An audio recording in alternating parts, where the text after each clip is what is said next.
Posted by you/artistic minute 4365. My father has always been against any confrontation or arguments. He is extremely passive, refuses to stand up for himself, and avoids any conflict. If someone isn't paying attention while walking and bumps into him, he insists it's his own fault. If his employer messed up his salary, he wouldn't bother fixing it. If a mechanic didn't properly repair his car, he would just accept it as is. This unfortunately resulted in a tumultuous childhood with my insanely narcissistic mother. She controlled his every move. She got him to quit his job and be a locked-in stay-at-home dad. She had him do every chore, insulted him at every step, and cheated on him relentlessly and even brought affair partners into our home. She enjoyed making his life miserable every day, and he never questioned it. My extended family, God bless them, were there for me as much as they could be. They tried for years to make my father leave, but he never budged. When she would direct her anger at me, in the form of screaming, insulting, or general demeaning, my father never once found the guts to stand up for me or support me.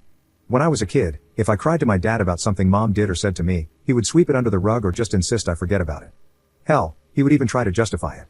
As I grew older, it really set in for me how messed up this was. My mother gladly kicked me out of the house when I was 18, and my father just sat there looking sullen. He didn't say a damn thing.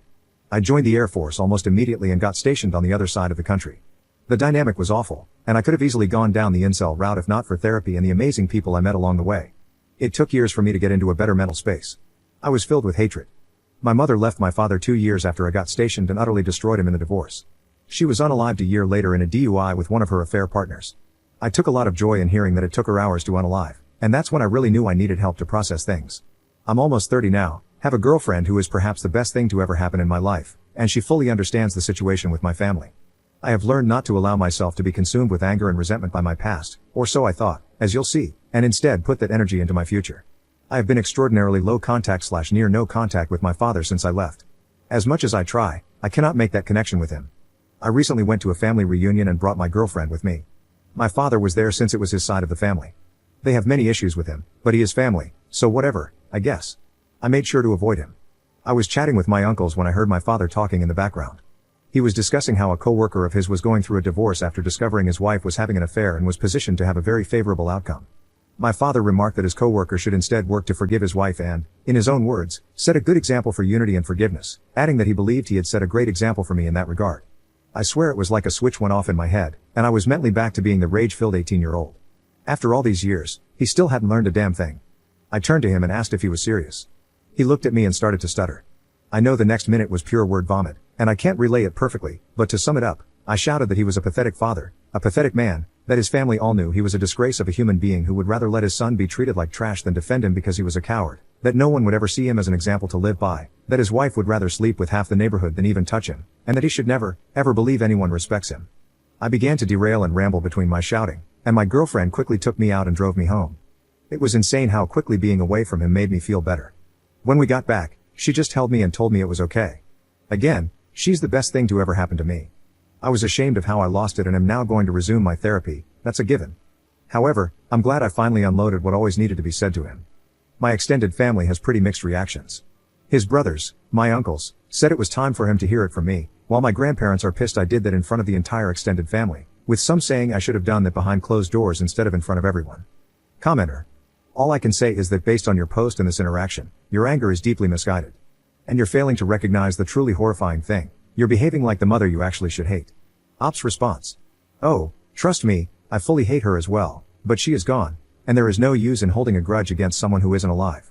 I had hoped, though, that after his son made him an outsider in his life, his family openly joked to his face about his failings as a father, his ex-wife drained him of everything he had and made him start over in a one-bedroom apartment, and his friends slowly left his life one at a time out of embarrassment, he would have had at least one moment to reflect and maybe consider that he should have done things differently. Update 2 days later. Thanks for the advice and recommendations, even among some of the comments calling me the jerk. However, some of them needed to be addressed because they were either hilarious or cringeworthy. Some were very angry, and they kind of confused me at first until I read their comments further down or saw their profiles and noticed rants about double standards or complete non-sequitur ramblings about women. So yeah, not helpful advice, but they were great dark reflections of how I could have turned out if not for the support in my life. Some attempted to portray my dad as a humble, kind, caring, sensitive old man who I'm just being a bully to. This was a very good insight into how enablers of abuse get away with so much in today's world, because so many people forget that they are part of the abuse themselves. Some were attempting to mentally dissect me or have a gotcha moment with me to pull apart my story. That was generally asinine, and I had to step away from those before they asked for my cranial measurements or something. So it was pretty much immediately when I was up the next morning that I realized I needed to resolve the events of last night. I first spoke to my girlfriend and gave a sincere apology for having her see me like that. She reassured me that nothing was wrong, that she's known me for years and has always known me to be level-headed, and that she understands why I kind of snapped. She herself has a history of dealing with narcissistic family members, so she absolutely understands the dynamic. She only really told me that it would be best to work on spending time around my extended family since my father will always be there. I told her not to worry, I'm immediately going to talk to them afterward to figure that out. So that part's fine. I look like kind of a jerk in front of her, but I'm making sure that doesn't happen again. I also informed her of my intentions to resume therapy just to keep myself steady, which she was happy to hear. I called my grandparents and sincerely apologized for putting such a sore dent in their family reunion.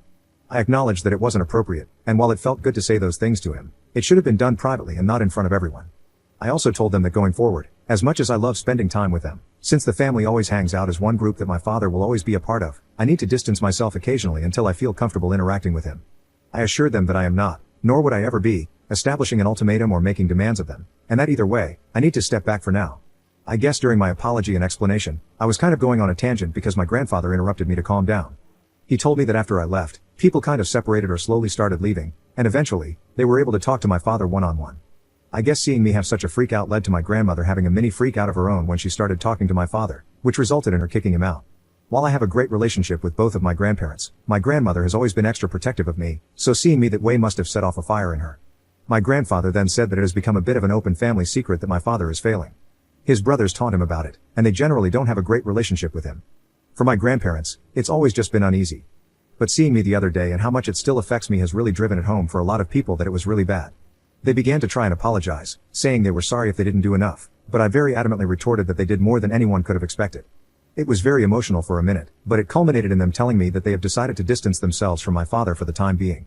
They gave him the ultimatum that unless he engages in deep introspection and regularly goes to therapy, that distance may become permanent. My extended family, I've been told, is going to try to reach out or call, but I asked my grandparents to relay to them that it's not necessary and that I'm fine.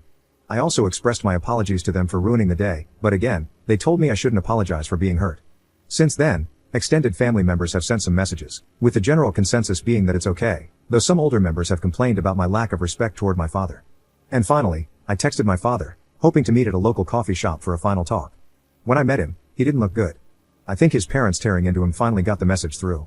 I had so many things I could have said, but instead, I first asked him if the coworker he gave advice to took it well. He just said that neither the coworker nor several others interact with him anymore. I then asked if he truly believed that every single thing he did for me as a child was for my benefit. He didn't really say anything. I finally asked if he has any regrets about how I was treated as a child and if he thinks he ever did anything wrong. He looked utterly defeated and just mumbled that he could have done more. I could have poked and prodded or gone on another rant, but instead, I told him this should be goodbye and that I hope he gets the help he needs. I think finally unloading my frustrations was what I needed to be able to move on and find peace. I absolutely need to stay on track with therapy and admit that a public outburst wasn't okay, but I think I'll be fine.